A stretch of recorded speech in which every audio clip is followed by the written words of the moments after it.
Dad was a prolific home brewer. He loved it. In fact, I do remember smashing one of the big glass balls when I was 7 on my bike, and I was not popular. So, okay, so the home brewing days in the early to mid 1950s were before I was old enough to understand, and that's true too. Dad had a great arrangement where he would put the brews down in a large wooden, back then, oak barrel, obviously wet to glass. He organised a roster system where the 3 boys would take it in turns to skim the home brew of excess foam each morning. On the days each brew was to be bottled, Dad would start the process off by sucking on the tube to get the brew flowing, whereupon David would guide the liquor into each bottle that had been lined up after Richard had placed a small quantity of sugar in each. It was then Peter's job to cap each bottle. Dad would supervise and transfer the bottles to the storage area, and this was repeated every 10 weeks or so. Goodness.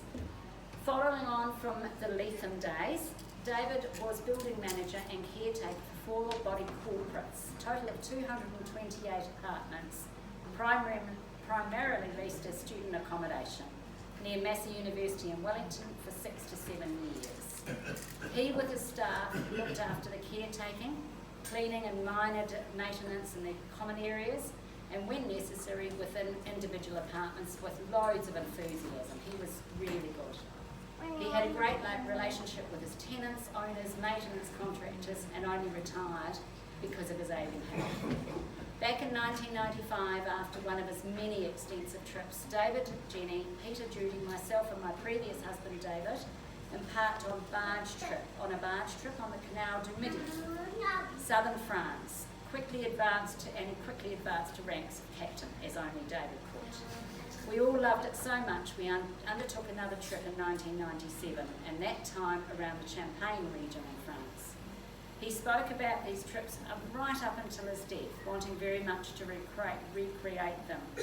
And having said to Peter, during his time of illness, one of the best parts of my life. My hobby is painting, so I'm attempting a painting of him captaining the barge, which he did get to see before he died, but I still have to finish it. David was a lovely, kind and caring, loving his wife, children and grandchildren, unreservedly. Travel safely, dear brother. You will be missed.